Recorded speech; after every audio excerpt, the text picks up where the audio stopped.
Welcome to the show, everybody.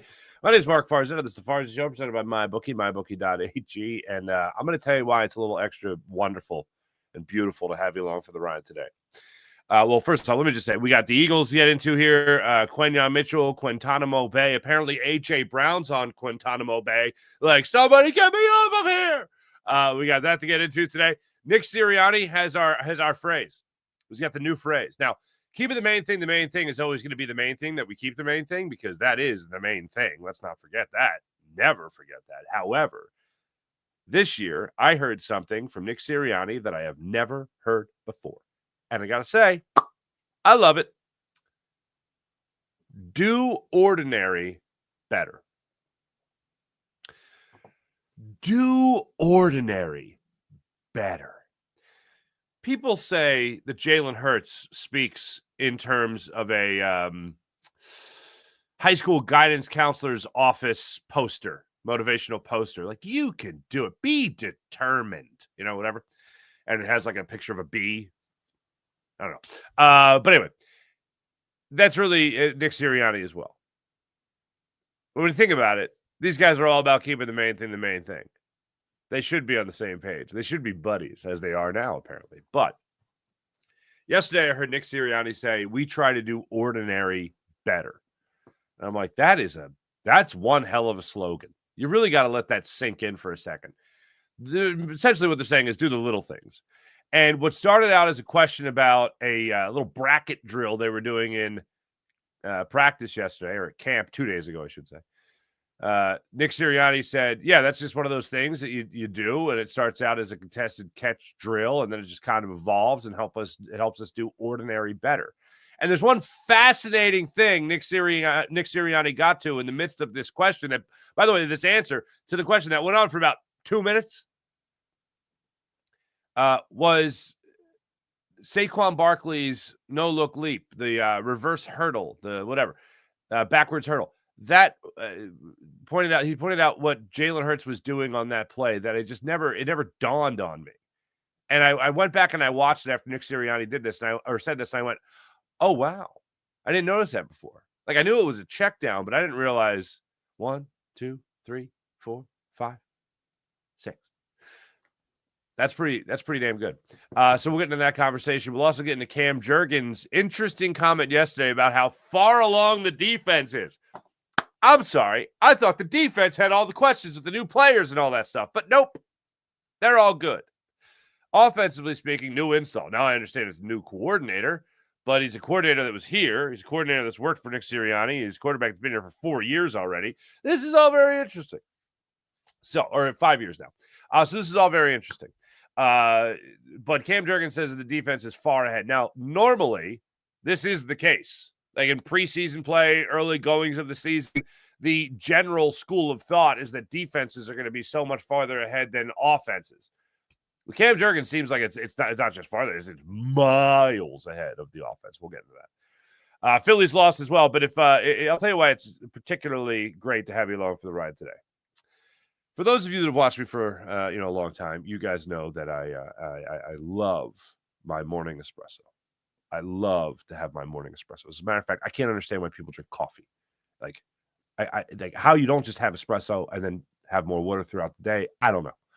But let me tell you something. And this is a hardship for me, okay? The last 2 weeks, and having my father-in-law here for 2 weeks was not the hardship. That was fine. I was happy that we could help out and all that stuff. He broke his knee, okay? He's good. I was helping him up and down the steps and all that stuff. About 2 months ago, he did this. So anyway, they have a vacation planned, and his wife, my mother-in-law, went away on this vacation, and she's been helping him out. She's been great, so she earned this. She's absolutely happy that she was able to do this with some other family members and all that stuff. So we had my father-in-law for 2 weeks. Kids loved it. It was awesome. They loved Crampy being around all that, so I'm not complaining. However, and again, I'm happy to help. However, because of his knee situation, he had to avoid steps, so we had to set him up. The only logical place to do it on our downstairs was in our dining room. So we just moved some things aside, whatever, set up a bed. He's good. However, I didn't think, not that this would have changed anything. The process of making espresso is far louder than the process of making a drip coffee, okay? like you gotta start the machine. The machine starts like sometimes you start a motorcycle, whatever. It's noisy. You gotta bang the old coffee puck out of the thing, and so it's very loud. And I didn't want to wake him up, and I went without my morning espresso for 2 weeks. Yeah, that's right, 2 weeks, folks. And I was like, I probably don't even need it. It's probably just the placebo effect at this point where I just enjoy having it. It's a little mini vacation in the beginning of the day. You know what I mean? It's a beautiful thing. Because when I take a sip of espresso, I take a sip of vacation. That's what I take a sip of when I have my espresso. And I was like, you know what? Over the last 2 weeks, I've been doing the show, and I have felt like crap. I don't want to admit to this because I thought like, oh, maybe this will mean I don't have to do it. Maybe in 2 weeks I'll be like, oh, I don't need this in the morning. I can have it a little later in the day, whatever. No, I need it. Good God, do I need it? I don't know if you guys hear a difference at all, but sweet baby Jesus, I need it. I absolutely love it. Oh man, and it does. It's a little pick me up. It certainly is in the morning, especially when you get to good stuff. You know what I'm saying? So anyway, good morning to you. It's certainly a good morning for me. All right. Wasn't a good night last night for the Phillies, unfortunately. They lost 6-2 to the Chicago White Sox. That sucked. Bryce Harper went out there, got you your only big hit with a 2-run stretch double. Whenever I see that ball just kind of skirt into shallow right center field, I kind of just think, he's going for 2. I know it seemed absolutely insane to people that he did it, and he was just barely safe at second base. But the moment I saw where that ball was going, I went, he's probably going to get 2 out of this or try to take 2 out of this. Just please be right, Bryce Harper. And he was. And it was the first 2 runs of the game. Phillies were up 2-0. You got Christopher Sanchez on the hill. You go, all right, we're off and running. But that wasn't the case. Christopher Sanchez would go on to allow 2 separate 2-run home runs in the game, 4 runs in total. You're welcome for the math. And the Phillies would go out there and lose 6-2. That was rough.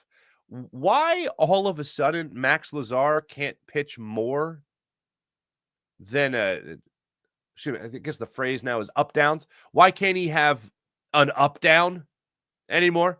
Why can't he what? This is a guy that has been, if you will, a modern day version of a long reliever. Multiple innings, 2 innings, that you could get out of him. And for whatever reason, now the Phillies are like, no. You got an out. You take a break. We're not going to have you sit down and then get back up because that is draining. It's just bananas as to why that's the case. Davis Martin yesterday, starting pitcher for the Chicago White Sox, made a miraculous play on Nick Castellanos at one point. As great as Bryce Harper was with 2 hits of the Phillies 6 and the only 2 runs that they scored, I don't understand how you watch a guy get walked in front of you like Kyle Schwarber, walk on 5 pitches, and then you go up there absolutely selling out, not just for a fastball, but for a fastball like middle of the plate begging to be hit. And that's what Bryce Harper did. He should have been up in the count 3-0. And instead, he was 2-2, I think it went to. And then he ended up, I think it was a strikeout at that moment. Yeah, it wasn't great. We'll go through the details of it later. But yeah, not a great night for the Phillies, unfortunately. Also, Bryce Harper made some more news before the game when a report came out about Rob Manfred coming into the Phillies clubhouse and be like, so a salary cap. And yeah, Bryce Harper just goes, if that's what you're going to talk about, you can get the bleep out of here. Apparently it got heated, but later they shook hands, which I wish there was a camera for that. And Nick Castellano said, you can't talk about owning a baseball team like it's owning a nail salon. The way the players, the way really everyone, sees Rob Manfred, and I got to admit, I have considered myself in the past, or I still consider myself to be a non-practicing baseball purist, which means I love the old way of doing baseball, but I acknowledge that baseball has begged for change in recent years, and they have done that. They have put the designated hitter in both leagues. Hey, I still wish pitchers batted in both leagues. Okay, I wish that was the case, but they weren't going to take away a designated hitter. And also nowadays, when you're asking pitchers to do less, it was kind of on track to do that. The pitch clock, I like. Just having, it's not about speeding up the game. It's about making the game more efficient. Instant replay, I'm all for it. I think they should have more of it. And the robo-umps, if you will, love it. Loved it in spring training. Loved it in the All-Star game. More of that. That's Rob Manfred. That is some major change going on Manfred's watch. However, you start talking about salary cap in baseball, and yeah, there should be a salary cap in every sport. The fact that the Yankees and even the Phillies, they can spend more than anybody else. But hey, look, I don't want the salary cap for the Phillies. Obviously, the Phillies are willing to spend money. I don't want a salary cap for that. But I do believe competitive balance should be a thing. However, as someone who benefits, as someone who roots for the Phillies, I don't want a salary cap. But Rob Manfred coming into that clubhouse, like depending on what you read, the third or fourth highest payroll in all of baseball, and you're gonna be like, so a salary cap? We're thinking about doing a salary cap. Okay, everyone, we're doing a salary cap. You could get the bleep out of here with that. Oh, you gotta love it. To be a fly on the wall of that one, that would have been a good time. That would have been a good time. And then on a very sad note, yesterday, Ryne Sandberg passed away, 65 years old, of cancer.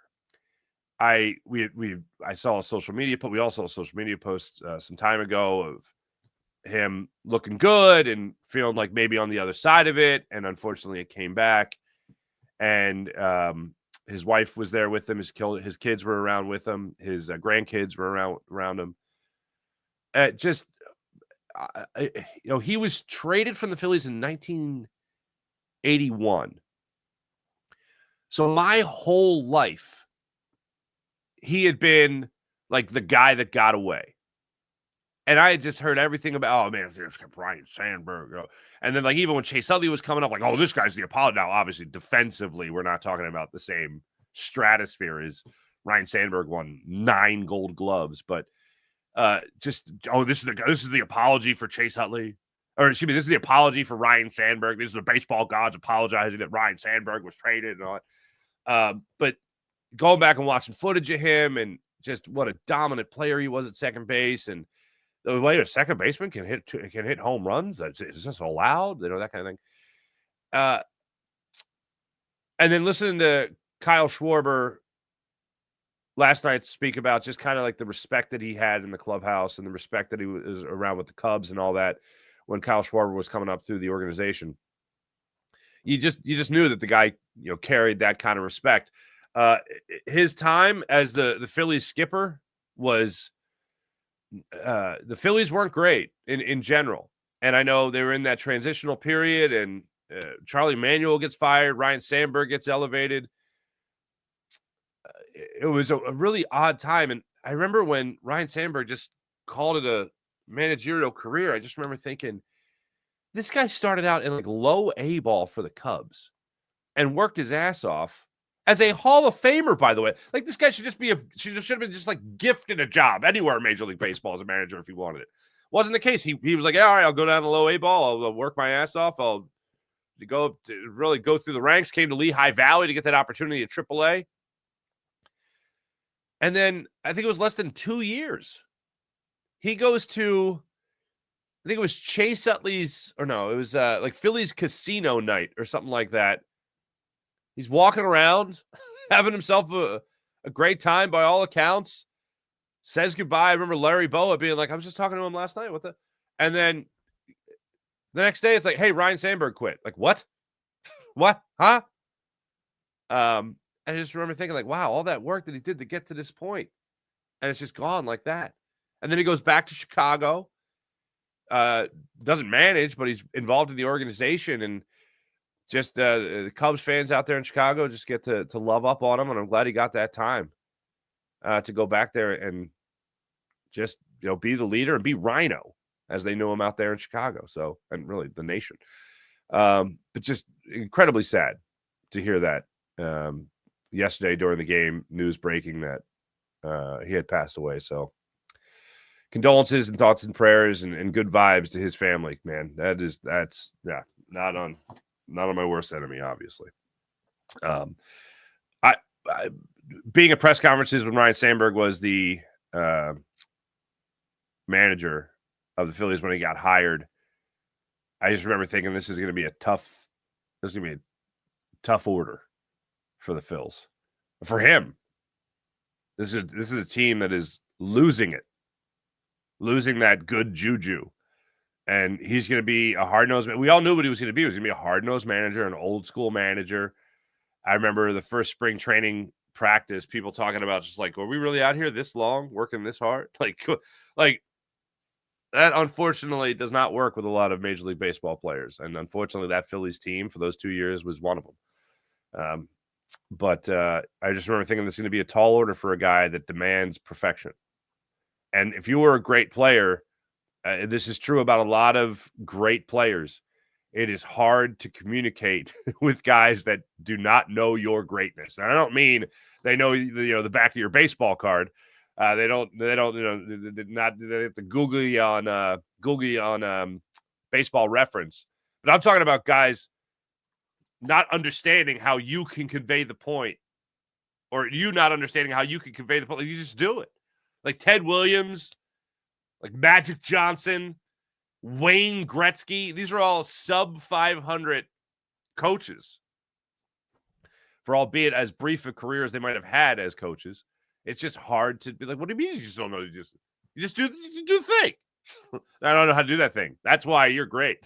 And this is why I'm just barely in the major leagues. I can't just do that thing. But we knew it was going to be a tall order, and unfortunately, it didn't work out here in Philly. But again, glad he got to go back to Chicago and get that time back with the Cubs fans out there. Let's get into training camp and yesterday. First off, what matters most? The play. All reports, Quenyon Mitchell. I feel like we've been talking a lot more about Cooper DeJean than we've been talking about Quenyon Mitchell. Cooper DeJean, he's got the podcast. Cooper DeJean has been out and about in Sea Isle. He's been having himself a time. Social media posts galore. We see a lot of Cooper DeJean. Big play in the Super Bowl. Pick 6, Patrick Mahomes. We all know it on his birthday. We all know the story. And then there's Quenyon Mitchell. Hi. Thanks for having me. It's just very quiet demeanor. We know the story last year of A.J. Brown saying the first time he spoke to him was Quenyon Mitchell saying that route was trash. Okay. Save the talking for the field and let your play do most of the talking. Well, yesterday, he talked really loud through his play. All reports coming out of training camp that Quenyon Mitchell put A.J. Brown on Guantanamo Bay and shut him down. And then later, on a deep ball, as I saw it described, I believe it was Brandon Lee Gouton, on a ball that was underthrown by Jalen Hurts. Quenyon Mitchell picked that off. So, two things. One, Quenyon Mitchell's incredible. And two, is Jalen Hurts the guy? No, that was, look, for all the questions that we have about the defense, and I'll let you hear from Cam Jurgens in a second, but from all the questions we have about the defense, I'm going, okay, you lost your starting safety. Nakobe Dean, starting linebacker, he's not here, healthy at least. He's starting out on the PUP. Milton Williams is gone. Josh Sweat is gone. Brandon Graham retired. Darius Slay is in Pittsburgh. Wow. That's a lot. But you still have a Defensive Player of the Year candidate, an All-Pro in Zach Bond. Still have Quenyon Mitchell. Still have Cooper DeJean. Still have Reed Blankenship. Game stealer. Those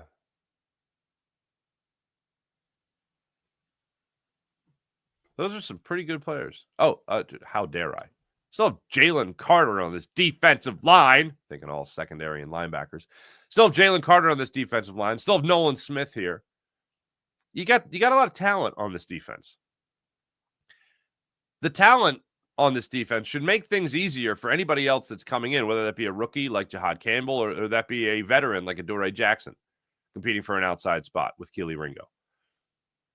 Oh, and it also seems like that guy that's really good, also Cooper DeJean, you're looking to get him on the field even in your base defense, where he missed like 160 snaps last year because he was just asked to be the nickel. That's it. I know they lost a lot, but they still have a lot. Number one in total defense. Yeah, there's some different pieces out there. One of the things I really liked hearing yesterday was from Moro Ojomo. And Moro Ojomo talked about how when Hargrave left, they had Milton Williams step up. Now Milton Williams is gone. They need the next guy to step up. And, he wants to be that next guy. Speaking of phrases like Nick Sirianni's, we want to do ordinary better. Moro Ojomo talked about how, with his smaller physique, I guess, he says, I strike like I'm big and I move like I'm small. And I was like, that's a great way to put that. If that's going to be your attitude, man, playing the DT position, getting a little bit of time on the outside as well, then, have that mindset of it being in pursuit of perfection. Because he did say something yesterday. He said, I'm obsessed with evolving. Like, all right, defense, like everybody, this is your opportunity. With those guys leaving, that is opening doors for you to take over. And that could be Keely Ringo. That obviously could be Cooper DeJean playing at the safety position a little bit more, or playing at the safety position at all. That could be Moro Ojomo. That could be Ty Robinson for that opportunity. Nolan Smith, the opportunity to not just be Brandon Graham because, hey, he smiles like him, so he's got to play like him, right? No. To be more of a Hassan Reddick, to be better than Josh Sweat. Jalix Hunt getting that opportunity as well. All these guys. The door is open. The Eagles moved on from these guys, yes, because they want to be able to pay other people, but also because they think they can. So, I know, look, we can talk a lot about this defense and the question marks that we have, but they still got a lot of talent on that defense. Oh, and it's only coordinated by Vic Fangio, so that also helps. Speaking of that defense, let's get into that right now. Cam Jurgens. Now, I still got high hopes for this Eagles offense. I think we all got high hopes for this Eagles offense. We should have high hopes for this Eagles offense. But Cam Jurgens went a little, I don't know, he didn't hold back when saying, yeah, well, the defense is like done, and we're still installing. So this is the way Cam Jurgens described it yesterday when talking about the offense being behind the defense. A lot of teams will try to install certain things for the week. And so first week of practice, you're going to have a few plays you're running, and every week you're going to install more. Same thing with defense. But here, our defense just has everything installed for first practice, and we are slowly getting all our stuff in. Yeah, so they got a lot more in. So, it should be a lot more chaotic for them. They got their whole playbook in, and, we're practice 4. We got a long ways to get our stuff installed yet. So, is this because of a new coordinator? Because you got the only guy that's really different is your right guard. Like, your tight end even took a $4 million pay cut just to come back. Like, you guys are running it back offensively speaking. All this is because of Kevin Patullo? I would find that hard to believe. What's Kevin Patullo done different? Well, he's commanded the room. Okay, well, he's not really going to do that in any other position other than head coach. What's Kevin Patullo doing different? Oh, he's a little bit more. He's up tempo. Oh, okay. What else is Kevin Patullo doing? Throwing the running backs? All right, we got to install all that. I don't have any concern about the Eagles' offense. I just find this to be an interesting observation that goes beyond the normal of, well, at this time of year, defenses are usually ahead of the offense. And then, what's also interesting is that Cam Jurgens went on to say that this is a good thing. He's like, yeah, we want them to be better, so we'll work a little harder, I guess. Get you ready for the season a little bit more with that kind of competition out there. Yeah, we're used to the norm. The norm is, the defense is going to be ahead of the offense. But I'm like, even in this case, with all those different, the cast of characters, when he drafted heavy defensively, already ahead. All right, well, let's get to the catch-up point there, offense. Because here's what I don't want to say. I don't want to see, if you remember, how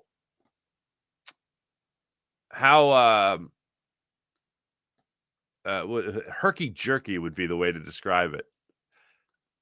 The offense was against the Patriots 2 years ago in week 1. It just didn't look right. And I remember everyone talking about, we found a way to win. We just didn't really get things going well, but we found a way to win. And then found a way to win became the motto of like the first 11 games of the season. And it was like, that's what and I've told you guys before, that's where I was like, wait, okay. Finding a way to win can be the narrative for like a month or a couple games here and there. It can't be your identity. Well, we just find a way to win. That was one of the reasons it made me so confident the Eagles were going to beat the Chiefs in the Super Bowl. All year, the Chiefs just found ways to win. I was like, well, they're not going to find a way to win this one. The Super Bowl. This Eagles team, you don't want to see, and you certainly don't want to hear a guy like A.J. Brown again after any of these games just be like, yeah, well, the passing game needs work. You don't want to hear that the passing game got stagnant or anything like that. So just interesting from Cam Jurgens, especially given the turnover on defense and a lack of turnover on offense. Felt that was an interesting thing there from Cam Jurgens. As far as your head coach went, Nick Sirianni yesterday, he did say something that raised my eyebrows, and that was doing ordinary better. And that might sound either cliche or maybe like a fast food restaurant slogan or something. But Nick Sirianni talks about detail. And I don't know if you guys saw this interview. I want to say it was on the NFL Network, but Joe Banner was on, and he was talking about hiring Andy Reid. And before they hired Andy Reid, they did all their research. They made all these calls and talked to all these people about great head coaches that have won Super Bowls or have been in competition for Super Bowls throughout their coached juggernauts and all that stuff. And he said the main thing that people said about these coaches was, Mike Holmgren. The thing about him is just his attention to detail. His attention to detail is great. Bill Cowher, his attention to detail. Oh man, his attention to detail is just so great. You got to really pay attention to what he's doing with his attention to detail. Bill Belichick. Oh man, the attention to detail. Bill Belichick still writing his. Was still writing his history. All these guys, they pay attention to detail. Nick Sirianni is all about the details. That's one thing. Now, look, am I going to put him in that echelon of coaches? No, but when it comes to doing something great, you got to pay attention to every little detail. So this question got asked yesterday. It was about a drill that they were running, and Nick Sirianni described it as a contested catch drill. John McMullen, actually, of the Birds 365, asked the question when it came to this bracket drill that they were running in practice. And he said, yeah, it just kind of helps us do ordinary better. And that's where he started to describe what that phrase meant. To that. And so we understand we just want to do ordinary better.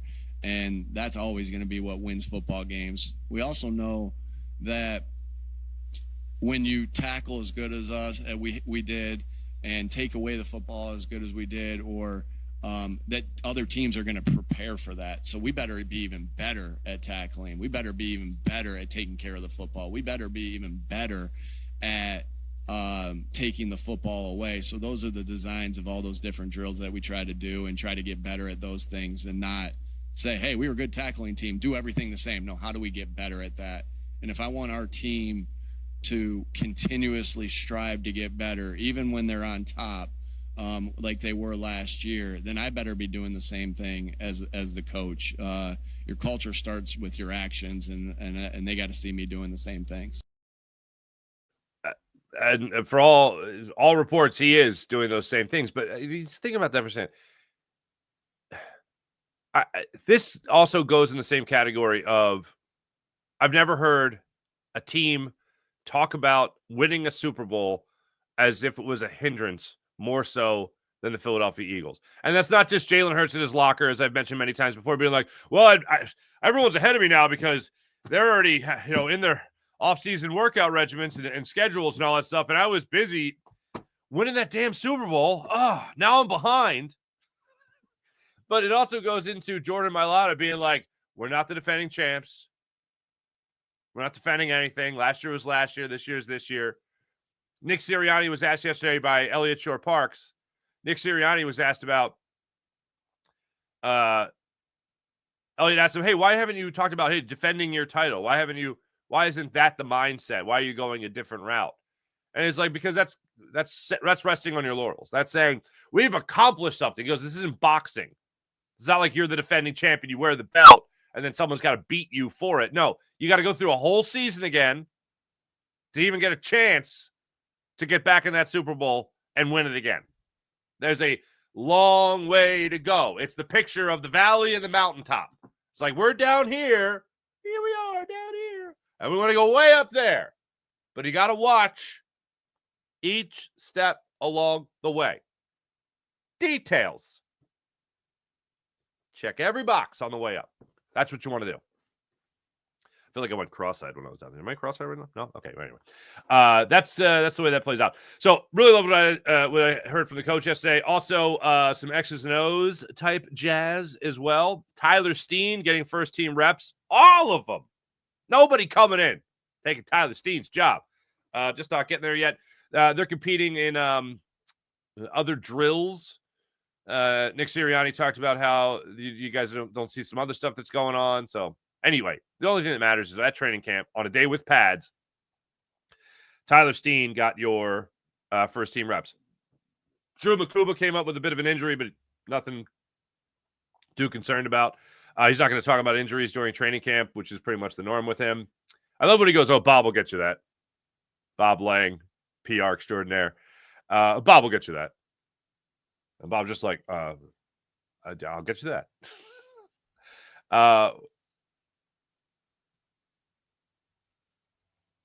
Hurts continues to improve. Hot day for practice, but it just helps everybody get in that top shape because you're not going to do anything unless you're in great shape.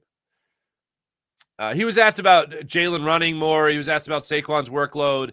And just as Kevin Patullo said 2 days ago, or over the weekend, just as Kevin Patullo said, it's going to be, everything's going to be case by case. Everything's going to be situational, which is exactly what it should be. I don't like when coaches, I don't understand you're going to have a scheme. I get you're going to have a scheme. I get you're going to have a game plan, but well, we ran this much, so now we have to throw it. No, it's like, what's going on? Are you killing them with the run? Then kill them with the run. Are they doing something defensively that leads you to believe, oh, this is going to be a big play for Jalen? That's, while I'm on there, anyway, that's one of the things I just love about Jalen Hurts. And I even heard A.J. Brown say this in an interview with my old friend Colleen Wolfe on the NFL Network. He said that one of the toughest things of last year is, like, as a wide receiver, you want the ball. As a wide receiver, you want the ball. And he goes, I was in the back seat last year. I was like, that's interesting. Because the conversation last year was that Jalen Hurts is in the sidecar to Saquon Barkley, which is not untrue.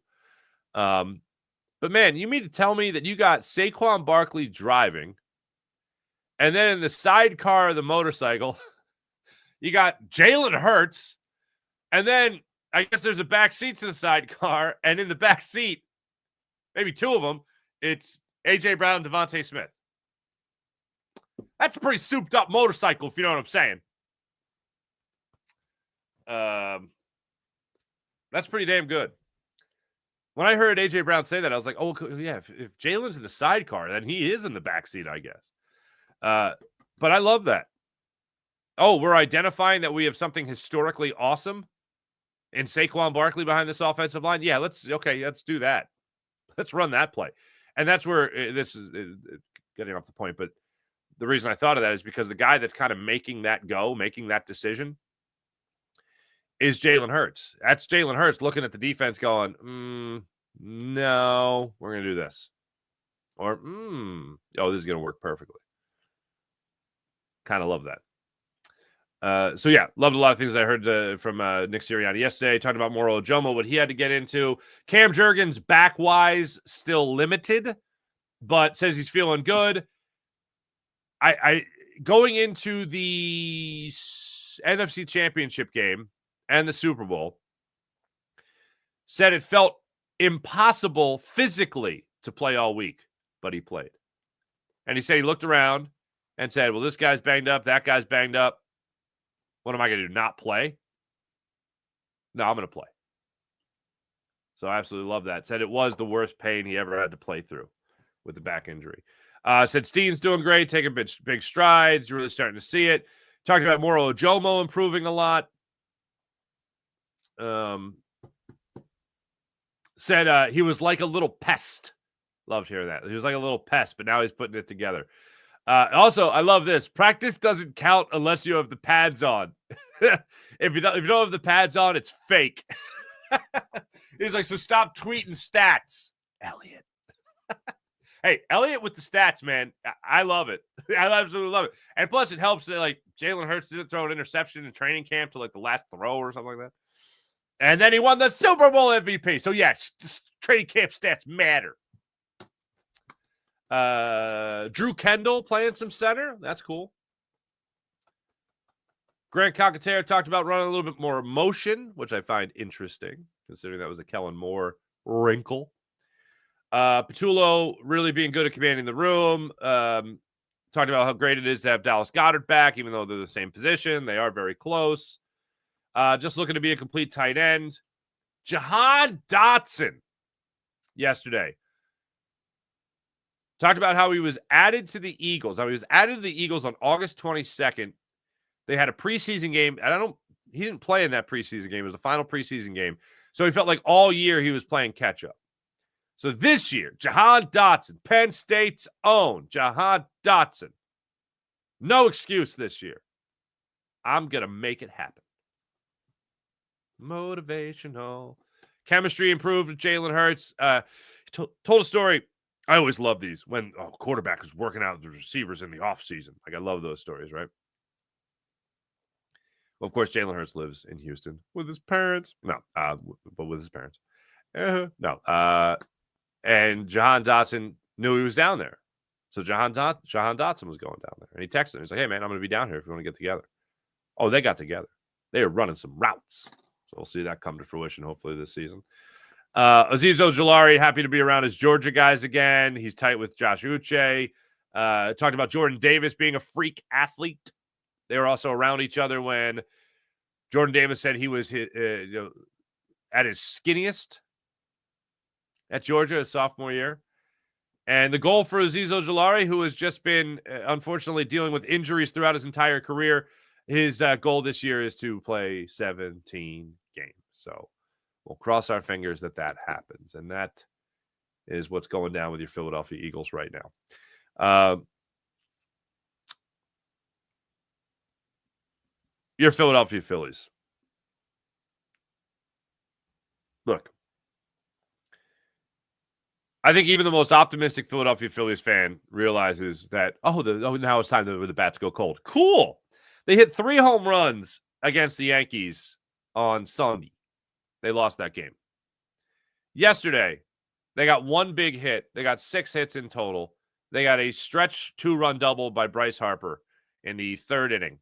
And then the bats just dried up. There was 1 or 2 other opportunities where they could have done something and just nothing came up. But from a pitching standpoint, Zach Wheeler allows 4 runs against the Yankees. Not ideal. Christopher Sanchez allows 4 runs against the Chicago White Sox. Not ideal. Christopher Sanchez, I want to make sure I don't mix these pitches up. Colson Montgomery, runner on. Sosa got the leadoff single there for the White Sox. And then Montgomery came up and got a 1-1 hanging slider. When I say hanging slider, it's like he threw it and then it was in the middle of the plate and someone just hit pause. A Zach Morris timeout. And Montgomery went, I think I'm going to hit that baseball because it's begging me to hit it. And he blasted it near 400 feet to right field for a 2-run home run all game. All of a sudden, 2-2 ball game. Very next inning. Phillies can't do anything with a 1-out single by Brandon Marsh. So go to the bottom of the 4th inning. You got 2 outs. Runner on after a Vargas 1-out single. Now there's 2 outs in the inning. Robert Jr. steps to the plate. A lot of people want him to be a Philly. I'm good on that. No thanks. He gets a changeup, middle of the plate, that outer half of the plate, that he just drops the barrel down on. Now, the changeup was up. It wasn't a typical fall off the face of the earth, Christopher Sanchez type of changeup. And he just gets enough barrel on it where that ball just kept carrying and carrying. When he hit it, I thought it was going to slice foul, close to the foul pole, but it didn't. It stayed fair and just wall scraped over the wall for another 2-run home run. Phillies are down 4-2. After the game, Rob Thompson was asked about the deal with Christopher Sanchez, and he said, well, when he talked to him in the first couple of innings, he just felt like he was fatigued. He was like, I don't know if it was the travel or what. I'm like, the travel? We're going to Chicago here. We're not flying to Brazil. You know what I mean? Coming off the complete game as well. Maybe that had something to do with it. I don't know. But look, no excuses. He hung some pitches. If the reason he hung the pitches is fatigue, he has thrown a lot of innings. I will say that. But I hope that this means that after 6 2/3 as opposed to 9, he'll feel a lot better by the time. And also a day off in between. As the Phillies are off on Thursday, the trade deadline. Don't think I'm not talking about that. I'm going to talk about that. Then the Phillies will hopefully get the real version of Christopher Sanchez for his next start. I'll cross my fingers for that. Seth Johnson. Now, here's the deal. In the 7th inning, it's 2 outs in the inning, and 1st and 3rd, 2 outs. Sanchez gets pulled. They bring in Max Lazar. Max Lazar, throughout this year, has had a number of 2-inning games. Why I am seeing Seth Johnson? Why am I seeing Seth Johnson, who now in his last 5 games has allowed 6 hits? I believe he's allowed 4 or 5 runs in that stretch. Well, last night, 2 more crossed the plate on his dime. So that was very frustrating. Phillies did not have it. Anything close to it last night, unfortunately. And it is wild that you look at a guy like Zach Wheeler, you look at a guy like Christopher Sanchez, you're like, wow, what a terrible start. And you're like, oh, terrible start. What did he get rung for like 6 or 7 runs? No, 4. What, did he get pulled in the 3rd inning? No. They both made it in the 5th inning. Christopher Sanchez, or 6th. They both made it in the 6th inning. Zach Wheeler was 1 pitch away from a quality start. Or 1 pitch, 1 run away from a quality start. 1 out, 1 pitch. 1 out, 1 run away from quality. I feel like I need another espresso. No. Yeah, it was rough. But Phillies get another chance at it today. Jesus Luzardo will be on the hill. I don't know if it's going to be the Jesus Luzardo that's like really good at pitching or the Jesus Luzardo that's terrible, or it's going to be the really good Jesus Luzardo for like 3 innings, 4 innings, and then all of a sudden terrible. But Rob Thompson better have an itchy. He better have the hook ready. Better have the hook ready. That's what he better have. So please and thank you. Trade deadline. So the New York Metropolitans, okay, they've been really good at baseball as of late, unfortunately. And as of right now, Phillies have lost back-to-back games. The Mets, thank goodness, lost last night. They have won 7 of their last 10. Phillies are a 500 baseball team, really over the last like month and a half, 2 months almost, 2 months. Well, they're 5-5 in their last 10. Mets are a game and a half up on the Phillies. It would be pretty awesome if the Phillies got swept by the Mets, or excuse me, got swept by the White Sox. Now, I don't believe this is going to happen, but let's just live in this world for 1 second. That would be the biggest possible kick in the ass that Dave Dombrowski could have to actually pull the trigger on a deal. It could also be the best possible thing for John Middleton to be like, you better make something happen. The Mets are in a 3-game series with the Padres right now. Took a 7-6 loss last night. Diaz got the walk-off single. This is not okay what the Phillies have right now. There needs to be 2 major additions to this team. 1 in the back end of the bullpen and 1 in the starting lineup. What we're seeing right now is not okay. Some platoon player ain't it. Now, Eugenio Suarez of the Diamondbacks got hit in the hand last night. So everyone monitoring closely the trade deadline, like you and I, went, oh, God. Because here, look, I'm not even in the Suarez camp. I'd rather have Steven Kwan than Eugenio Suarez. I want defense. I want a guy that gets on base. I want a guy that can also hit off lefties. Now, Eugenio Suarez is a right-handed bat, and I know that that's the perfect fit. But you're also talking about another guy that could go ice cold, just like the rest of this Phillies lineup. And my thought is, I have like Kyle Schwarber, a guy who's better than Eugenio Suarez, a guy who gets on base and hits the same amount of home runs. Yeah, I think I'm good there. I have a guy that's going to strike out a lot, like Nick Castellanos. I have some free swingers in this lineup already. I think you're going to need them to produce. The other thought is, well, Eugenio Suarez will just be he'll be your instant offense when you need it. He's another chance to have instant offense like Kyle Schwarber. I get that. He's also a 319 on base percentage guy, which is just bonkers. He's a 200 strikeout guy. That's bonkers. More of what you have might not be the best thing. Plus, the idea of Kyle Schwarber being in left field is just horrific to me. I do not want to see that happen. And yes, I do know that we've had left fielders that haven't exactly had good range. All right. But either or, this lineup needs an addition. If that's Suarez, great. If that's Steven Kwan, fantastic. Those are two guys that are going to be in your lineup, and they're going to stay in your lineup. Those are two guys that can really help shift things around in your lineup. The lineup needs a change. Not a platoon player, a change. You're able to add that kind of power or all-star talent, you do it. As far as prospects goes, I've told you guys throughout this process, look, we have to live in a world. We got to get used to a world where the Eagles are paying a running back. The Eagles are paying a linebacker. We got to get used to that world in football.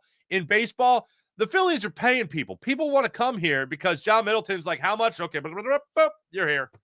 That's not a world we're used to.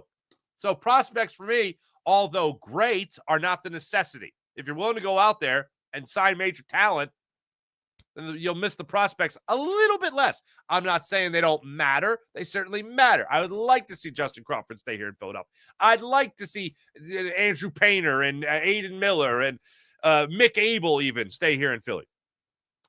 But I'm not as attached to prospects as I used to be, considering now the Phillies pay that money to free agents. So go ahead. Let's make that happen. I don't think you're going to have to completely deplete your farm system. But Dave Dombrowski, what's going on right now ain't it. There's plenty of reports about the Phillies' connection to Suarez. There's plenty of reports right now about the Phillies' connection to Steven Kwan. One guy that they're not connected to, and nobody is now, is Manuel Clase of the Guardians. So not going to be the guy that's going to be the back end of the bullpen. I bet you we won't see him for a while. Anywho, Dave Dombrowski, this is not okay. This is not a World Series contending team. This is an early exit playoff team. That's what the Phillies are. And the unfortunate thing about it is that I have said all year, yeah, they'll be in the playoffs, and then we'll get another early exit. We'll watch the bats go cold, and that'll be that. So they maintain the status quo, then I'm going to maintain my opinion of this team. That's unfortunate because Philadelphia's invested a lot in this team. John Middleton certainly invested a lot in this team. And to see this team with these guys in their prime not achieve this, especially with Kyle Schwarber being here right now, that's going to be rough. I mean, imagine a world right now without Kyle Schwarber's 36 home runs. Imagine it without his, 84 RBIs? Where would this offense be? Where would this offense be? Let me tell you about the Game Time app. Download the Game Time app, create an account. Use promo code Farsi. Get $20 off purchase on the Game Time app. Want to go to the game, the content, the comedy show? Game Time app has you covered. But how about this? When it comes to the Game Time app, don't forget about Game Time Picks, because that's where it's at.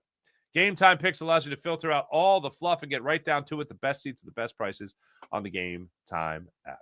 How about PHL Sports Nation, Philadelphia Sports Nation, enhancing your Philadelphia sports fan experience across all social media and blogs? That's phlsportsnation.com. And how about Brett's amazing inventory at Sky Motorcars, skymotorcars.com. Check out Brett's amazing inventory at skymotorcars.com. Sean Gillespie, good morning. Jason A, hello. T-Bro, happy Hughes Day. Did you see Hughes showing off the WIP trailer at training camp? I thought he was going to go full blown. I know my friend Devin Caney did it. She did the full MTV Cribs, but I really thought he was going to be like, "Come on in, everybody, check it out." What's going on? Farzy can't bet smart. Farzy, I like how we are moving the birds like I predicted. Oh, I like how we're moving the birds to... Wait. We're moving to the birds like I predicted by August 1st. We know the Fightins are losing in the playoffs. Yes. But I think we've always known the Fightins right now are losing in the playoffs. You give me Suarez, you give me Quan. Either of those two. Hey, both. Want to get nuts? Let's get nuts. You give me either of those two players. And give me either of those two players and a bullpen arm, and I'm going to feel like they're, depending on who it is, obviously, I'm going to feel a lot better. Carolyn, what's up, Carolyn? I'd spike my espresso if I had to watch the Phillies. T-Bro, 2 weeks without espresso. What are you, insane? I believe me, I'm telling you, when I got done the show the last 2 weeks, I'll use the word scurried upstairs. Because I'm telling you, I think we all need something every day that is a good, cold, hard reminder of a vacation. And I'm telling you, when I sip espresso, I'm going to tell you what happens when I sip espresso, okay? Especially with this new machine I bought a couple years ago. I take one sip, and I am instantly, in my mind, I am sitting at the Duomo, Il Duomo in Florence, Santa Maria dei Fiori, and I am sitting there sipping that espresso, looking at this beautiful thing. Oh my God, it's a beautiful thing. It's a beautiful church. It's a beautiful Duomo. That's where I am. That's where I am. And I think everybody needs that little moment in life. The more you know. What I'm saying is just do ordinary better, okay? Just do it. Like my mother-in-law, she was here for the weekend picking up her husband, my father-in-law. And, she's like, thanks for the coffee. And I'm like, Mary, let me tell you something. A lot of son-in-laws across the United States probably woke up this morning and they made their mother-in-law coffee. I made you an Americano, okay? That's like someone buying you a Ferrari and you say thanks for the car. You know what I'm saying? See what I'm saying here? She knows I'm kidding. Sort of. Half kidding. Sean Gillespie, I knew Farzy seemed more off than normally. Thank you very much. Greg Hughes, Eskin was on Cilio yesterday and said Harper is overrated at this point in his career. When you talk about a two-time MVP, like at this point in his career, how do you rate him? Do you rate him as he could be a team leader? I rate him as a guy who could be a team leader. I rate him as a guy that can produce. I rate him as a guy that could carry a team for a month. That's how I rate him. Oh, that's not what he said? Okay. Well, that's good. Rye, what's up, Rye? Jason A, he said he's not overrated, but not as good as he was a couple years ago. Big difference. Okay, well, that's... Okay. Just shut your mouth, Manfred. Now you're going to put that... Shut your mouth. You're coming off as stupid. You're coming off as stupid. You're wearing tuxedos to a job that requires cleaning toilets. The RIPs, absolutely, for Ryan Sandberg, absolutely. Steven, thank you. T-Bro, Farzy not drinking espresso for 2 weeks created that sinkhole in Center City. Is there a sinkhole in Center City? Did I miss this? Or is that just a pothole? I got to look. Stephen Farrington, what are we doing? What are we going to do at safety? We're going to sign Justin Simmons. So it's just a matter of time. Yep. Sean Gillespie, I know exactly what you're referencing. The just do the thing about great players being coaches. Every time. That's what I think of. This historic player is now coaching the team. And it's like, they can't communicate. They have no idea how to relate to the average player. You just do the thing. Just do the thing. I had the thing and I just did it. That's it. By the way, I mentioned Wayne Gretzky in that little riff. Have you guys ever heard the story of Wayne Gretzky at the Hockey Hall of Fame? If you haven't heard this yet, I'll regurgitate it. See, I think he told this story on like Conan or something like that years ago. But he took his youngest, who doesn't like remember him playing, if they were even around when he was playing. But he took his youngest to the Hockey Hall of Fame, and his youngest wanted to go, so he like put on a hat and glasses. I'm like, you're Wayne Gretzky in Canada at the Hockey Hall of Fame. People are gonna smell you. Okay. Anyway, so there's an exhibit where you could like do the thing. You could. I didn't even mean to do that. You could play hockey. You could like hit the plates and break the plates like you do at the All-Star weekend, whatever, or All-Star competition in hockey. So his son goes up there and rips it like 4 for 4.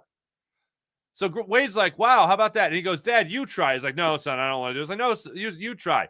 So Gretzky does it and misses all 4 plates. And like the 17-year-old kid running the exhibit goes, sir, if you just slide your hand down the stick a little bit, you might have more control. And Gretzky just took his hat off and his glasses and said, we're leaving. And the kid was just like, holy hell. Not his kid, the kid that was running the thing. Holy, what? Anyway, just do the thing. Just do the thing. We hit 406 in a season. Just do a thing. We have more points than anyone in the history of the game. Anyway. J-State, Quinyon Mitchell all-pro season coming. Hell yeah.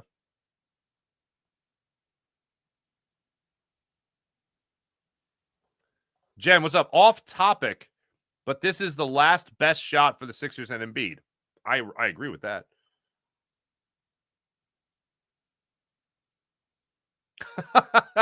Rakita, how you doing? Mark, no slight, but how much liquor do you add to the espresso, by the way? By the way, rest in peace, Hulk and Ozzy, too. Absolutely. And Michael Madsen, by the way. I didn't say anything about Michael Madsen passing away. Such a cool character in every movie, even Free Willy. For those of you who've forgotten that Michael Madsen was in Free Willy. I got to tell you, the Michael Madsen line that is just stupidly rent-free in my head is when he's reporting, I think, his truck stolen or something on the phone in Free Willy. And he's talking to the cops. He's like, yeah, license plate zebra. I don't know why, but it was just so... Even Michael Madsen just makes that sound so badass. Usually, your license plate is zebra? What? Anyway. Jerry Watt Skyver, good morning. And how much liquor do I add? I don't add any liquor to my espresso. Every once in a while, a little Sambuca. One time with my late Uncle Frank, may he rest in peace, cognac. But that'll probably never happen again.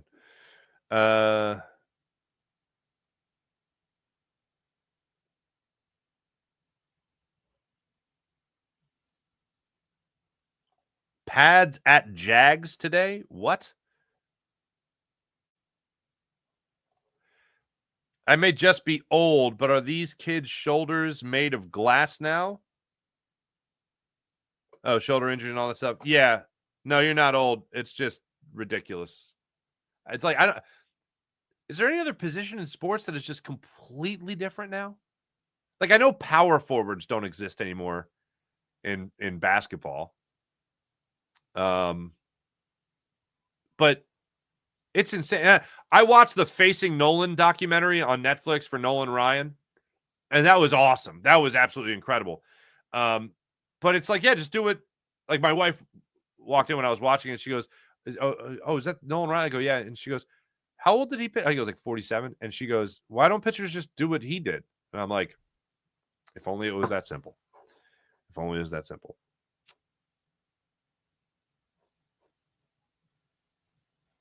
Right. History question. Is it me, or does it seem like Eagles are returning the team they want versus being picked apart? Defense, they were comfortable losing, and Becton was a one-year deal. Or does it seem like Eagles are returning the team they want? Huh. Defense more comfortable? Maybe. Maybe. Walk Maine. Farzy chin check. Meet me in the octagon. Mets versus Phillies. All right. VJ Edgecombe on a podcast Pete telling Paul George that there's a new sheriff in town. Well, I am listening to that today before Locked On 76ers. Sean Kilrain, Farzy, the Phillies are a 500 team the second half of this last season heading into the playoffs. Are you worried this is happening again? Yes, I am extremely worried this is happening again. I mean, I'm not even worried I'm acknowledging it's happening again. And I thought it would happen again. So that's why Dave Dombrowski needs to, make a deal.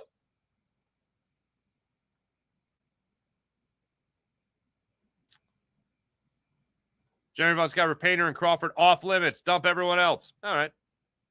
Right. Flyers update. Still irrelevant for almost all our lifetimes. But Summer Showcase has a bunch of young guys. I'm excited for the Flyers. I'm excited to see young guys hopefully take another step forward with a new head coach and Rick Tocchet. I'm excited for Danny Briere and the first-round picks. I'm excited for Jonesy. And I'm excited that after this year, you get a boatload of cash off the books. Pulling for Sidney the Missile Brown at safety. There you go. Mr. Blonde. Mr. Blonde, yeah. Was he Mr.? I can't remember. It's been so long since I've seen Reservoir Dogs. Donnie Brasco. He was in Donnie Brasco. I loved him in Donnie Brasco. You think that Lefty's helping you, but really, he's hurting you. Zebra. Anyway, there was some weird zombie apocalypse movie set in Philadelphia. And I don't know what possessed me to watch it, but I watched it. And it was like I think I was doing overnight updates at WIP at the time, or not overnight. Yeah, well, overnight updates at WIP. And I'd get home, 2 a.m, 3 a.m, whatever, I'd crush Wawa, and I'd find something to watch before I passed out. And I was like, whatever, I'll just watch this. And I watched this it was like On Demand. That dates this story. And I watched it, and towards the end of the movie, I think it was towards the end of the movie, this guy's walking down a hallway, and he's like beaten, battered.